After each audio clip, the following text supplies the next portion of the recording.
வணக்கம். மாலை முரசு தொலைக்காட்சியின் 8 திக்கும் 8 மணி செய்தி தொகுப்பில் செய்திகளை விரிவாக பார்ப்பதற்கு முன் தலைப்புச் செய்திகளை பார்க்கலாம். ரூபாய் 75,000 வரை பயிர்க்கடன் முழுமையாக தள்ளுபடி செய்யப்படும் என முதலமைச்சர் அறிவிப்பு. 1 லட்சத்திற்கும் மேல் கடன் பெற்றவர்களுக்கு 35,000 வரை கடன் தள்ளுபடி செய்யப்படும் என முதலமைச்சர் விஜய் அறிவிப்பு.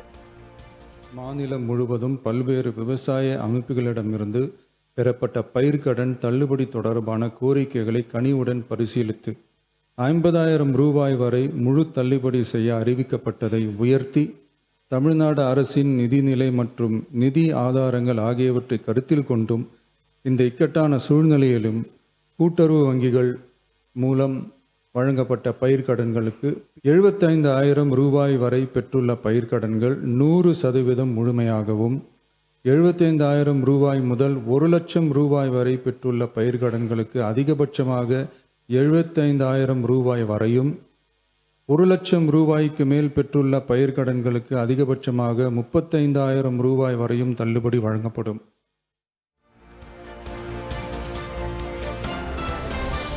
தமிழக மக்கள் நம் உயிர் என்றால் விவசாயிகள் நம் உயிர் நாடி. சாதி மதம் என அனைத்திற்கும் அப்பாற்பட்ட தொழில் விவசாயம் என முதலமைச்சர் விஜய் பேச்சு. எந்த நாடு உழவு தொழிலை மதித்து விவசாயிகளுக்கு உரிய பாதுகாப்பையும் ஆதரவையும் வழங்குகிறதோ அங்குதான் மக்கள் வளமாகவும் மகிழ்ச்சியாகவும் வாழ முடியும் எனவும் கருத்து. தமிழக மக்கள் நம் உயிர் என்றால் தமிழக விவசாயிகள் நம்ம உயிர் நாடி. உலகில் ஜாதி மதம் இனம் மொழி என அனைத்து வேறுபாடுகளுக்கும் அப்பாற்பட்டு நடைபெறும் தொழில் என்றால் அது விவசாய தொழில் மட்டுமே. உலகின் ஒரு மூலையில் உற்பத்தி செய்யப்படும் விவசாய பொருட்கள் உலகின் மற்றொரு மூலையில் உள்ள மக்களின் உணவு தேவையை பூர்த்தி செய்கிறது. எந்த நாடு உழவு தொழிலை மதித்து விவசாயிகளுக்கு உரிய பாதுகாப்பையும் ஆதரவையும் வழங்குகிறதோ அந்த நாட்டில்தான் மக்கள் வளமாகவும் மகிழ்ச்சியாகவும் வாழ முடியும்.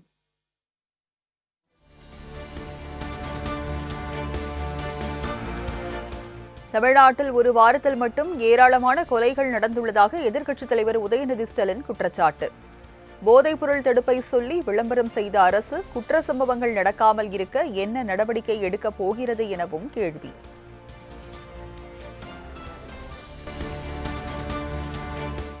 கோவையில் அமுதன் இறந்ததை தொடர்ந்து வன்கொடுமை தடுப்பு சட்டத்தின் கீழ் வழக்கு பதிந்து இதுவரை 15 பேர் கைது செய்யப்பட்டு நீதிமன்ற காவலில் அடைப்பு. முன்விரோதம் காரணமாக மாணவன் அமுதன் கொலை செய்யப்பட்டதாக எழுந்த புகார் குறித்து சட்டப்பேரவையில் அமைச்சர் நிர்மல்குமார் விளக்கம்.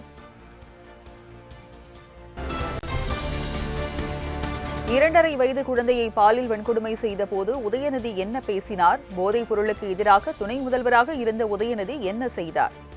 உதயநிதிக்கு எதிரான அமைச்சர் ஆதவ் பேச்சுக்கு எதிர்ப்பு தெரிவித்து திமுக எம்எல்ஏக்கள் அமளி. டெப்டி சிஎம் இருந்த இன்றைய எதிர்க்கட்சி தலைவர் 2.5 வயது குழந்தையை திமுக உறுப்பினர் கற்பழிக்க பொழுது என்ன பேசினார்? என்ன நடவடிக்கை எடுத்தாங்க? போதை ஆன்டி ட்ரஸ்டுக்கு எதிராக எத்தனை மீட்டிங் இந்த 5 வருஷமா பதிவு பண்ணாங்க?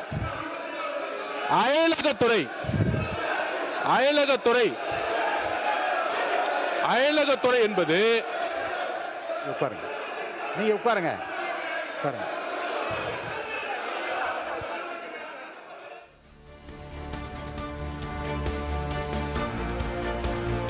கோவையில் கொலை செய்யப்பட்ட மாணவரின் இழப்பு ஈடு செய்ய முடியாதது. கோவை மாணவர் கொலை வழக்கை தீர விசாரித்து நீதி நிலைநாட்டப்படும் என சட்டப்பேரவையில் அமைச்சர் ராஜ்மோகன் உறுதி. எத்தனை உதவிகள் செய்தாலும் அந்த ஒரு குழந்தை செல்வத்தினுடைய விலை மதிப்பில்லாத உயிருக்கு ஈடு இணை ஆகாது. இருந்த போதும் அந்த குடும்பம் தேவைப்படுகிற அத்தனை உதவிகளும், குடும்பத்தில் ஒருவருக்கு அரசு வேலை, அவர்களுக்கு ஒரு பாதுகாப்பு, நேர்மையான விசாரணை, முழுமையான நேர்மையான விசாரணை நடக்க வேண்டும் என்பதில் எங்களுக்கு மாற்று கருத்தே இல்லை. அவர்களுக்கு தேவையான உதவிகள், அவர்கள் என்னென்ன கோரிக்கைகளை வைக்கிறார்களோ அதை அதிகாரிகளோடு கலந்து பேசி அவர்களுக்கு உரிய உதவிகள் என்பதை செய்ய வேண்டியது எங்களுடைய கடமை, கேட்க வேண்டியது அவர்களின் உரிமை.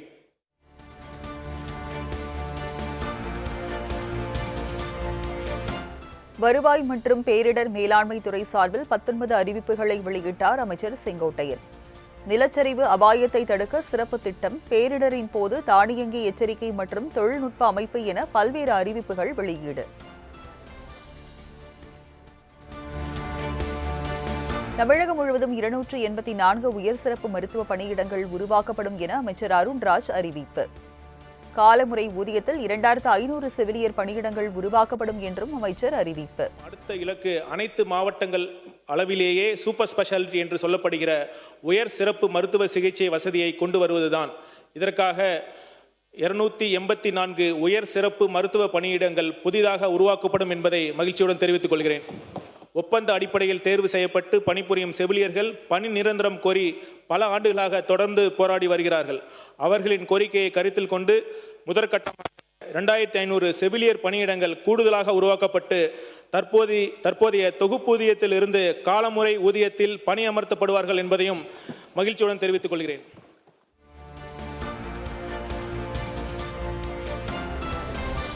இணைய வழியில் வருகையில்லா ஆவணப்பதிவு கட்டாயமாக்கல் நடைமுறையை தொடங்கி வைத்தார் முதல்வர் விஜய். வீடு விற்பனை ஆவணத்திற்கு பதிவுத்துறையில் ஆன்லைன் ஆவணப்பதிவு கட்டாயமாக்கல் நடைமுறை அமல்.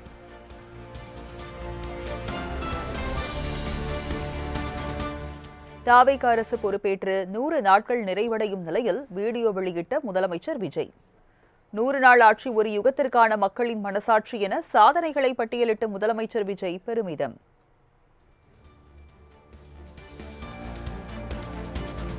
வேண்டியது நம்ம அரசனுடைய பொறுப்பு. கல்வி, ரேஷன், மருத்துவம், குடிநீர், பஸ் வசதி, இந்த மாதிரி விஷயங்கள்ல தான் என்னுடைய முழு முதல் கவனம். 8 கோடி மக்களும் என் மக்கள் தானே.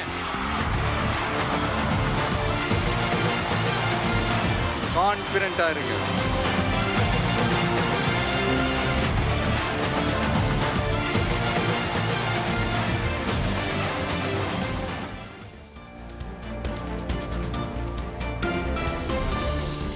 தாவேக ஆட்சி அமைந்த 100வது நாளை எட்டியுள்ள நிலையில் சாதனை மலரை வெளியிட்டார் முதலமைச்சர் விஜய். மக்கள் நலனை இலக்காக கொண்ட அரசின் 100 நாட்கள் சாதனை மலர் என்ற பெயரில் வெளியீடு.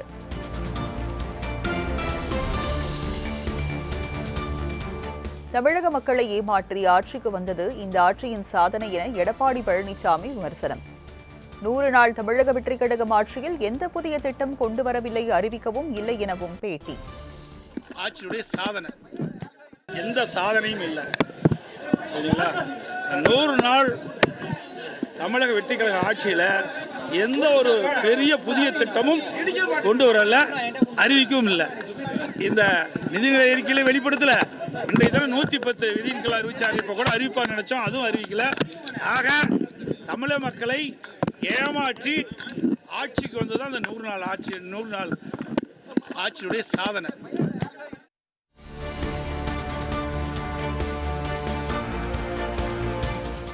காவிரி மேலாண்மை ஆணையத்தின் உத்தரவின் அடிப்படையில் காவிரியில் நீர் திறக்க வேண்டும். கர்நாடக அரசுக்கு உச்சநீதிமன்றம் அதிரடி உத்தரவு.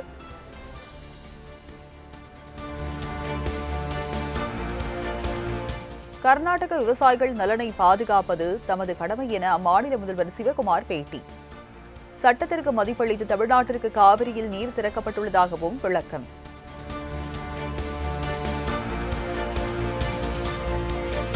கர்நாடக அணைகளில் இருந்து தமிழ்நாட்டிற்கு காவிரி ஆற்றில் தண்ணீர் திறப்பு வினாடிக்கு 15,865 கன அடியாக அதிகரிப்பு. கபினி அணையிலிருந்து வினாடிக்கு 13,600 கன அடியும், கிருஷ்ணராஜசாகர் அணையில் இருந்து வினாடிக்கு 2,265 கன அடியும் நீர் திறப்பு. திருவாரூரில் நடைபெற்ற தமிழ்நாடு மத்திய பல்கலைக்கழக பட்டமளிப்பு விழா மேடையில் தடுமாறி விழுந்த தமிழக ஆளுநர் அர்லேக்கர். பட்டங்களை வழங்கிவிட்டு கிளம்பும் போது தவறி கீழே விழுந்த ஆளுநரை தூக்கிவிட்ட அதிகாரிகள்.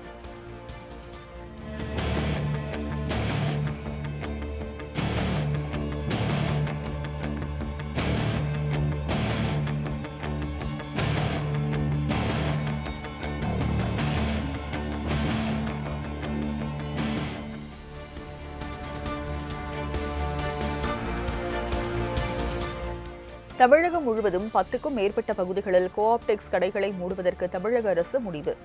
குறிப்பிட்ட கடைகளில் இதற்கு மேல் புதிய பொருட்கள் கொள்முதல் செய்ய வேண்டாம் என்றும் அறிவுறுத்தல்.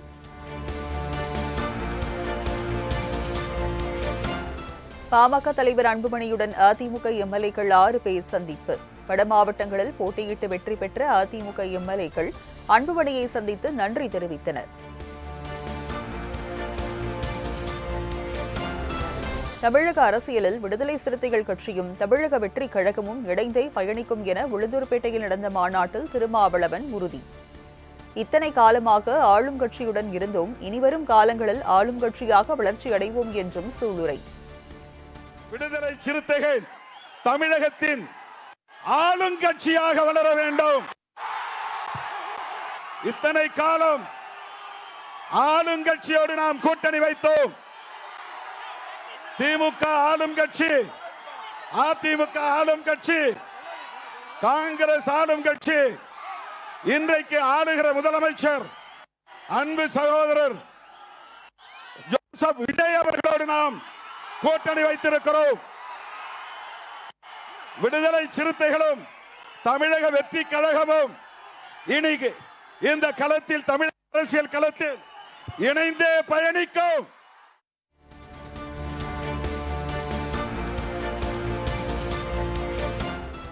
பாஜக தேசிய மகளிர் அணி செயலாளர் பொறுப்பில் கடந்த 6 ஆண்டுகளாக இருந்து வந்த வானதி சீனிவாசன் விடுவிப்பு. பாஜகவின் தேசிய மகளிர் அணி தலைவராக சத்தீஸ்கர் மாநிலத்தை சேர்ந்த ரூப்குமாரி சௌத்ரி நியமனம்.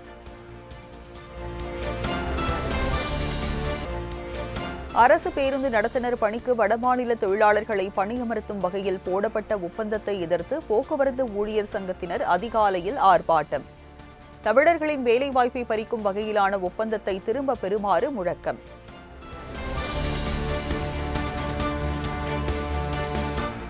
செங்கல்பட்டு மாவட்டம் சேலையூர் அருகே போதை மறுவாழ்வு மையத்தில் சிகிச்சைக்காக சேர்க்கப்பட்ட நபர் கொலை. மைய நிர்வாகி மணிகண்டன் உள்ளிட்ட 5 பேரை கைது செய்து சிறையில் அடைத்த போலீசார்.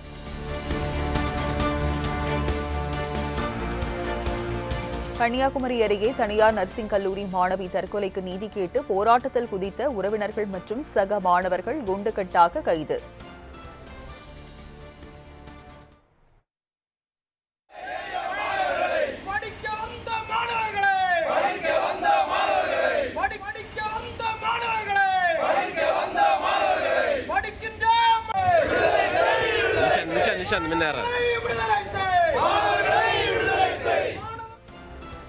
மாவட்ட எஸ்பி ஸ்டாலின் பேச்சுவார்த்தை நடத்தி 24 மணி நேரத்தில் நடவடிக்கை எடுக்கப்படும் என உறுதியளித்ததை அடுத்து போராட்டம் வாபஸ். மதுரை மாவட்டம் திருமங்கலம் 4 வழிச்சாலையில் குளிர்பான பாட்டில்களை ஏற்றி சென்ற லாரி கவிழ்ந்து விபத்து. குளிர்பான பாட்டில்கள் அனைத்தும் சாலையில் கொட்டியதால் போக்குவரத்து பாதிப்பு.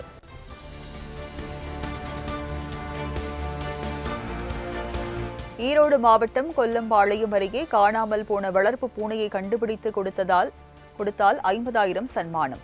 பூனையின் புகைப்படம் மற்றும் சிசிடிவி காட்சிகளை வெளியிட்டு எஜமானர் அறிவிப்பு.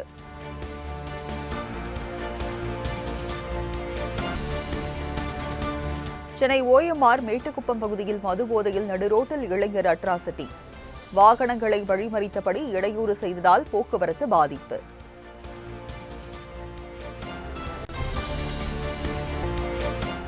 செங்கல்பட்டு, விழுப்புரம் ஆகிய 2 மாவட்டங்களில் இன்று இடி, மின்னல் மற்றும் பலத்த காற்றுடன் கூடிய கனமழைக்கு வாய்ப்பு.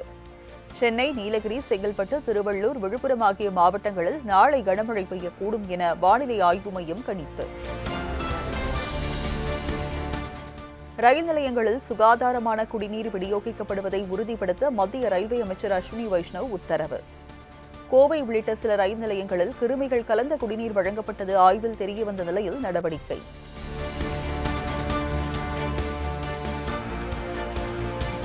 ஜார்க்கண்டில் மாணவர்களின் போராட்டத்திற்கு பணிந்த மாநில அரசு.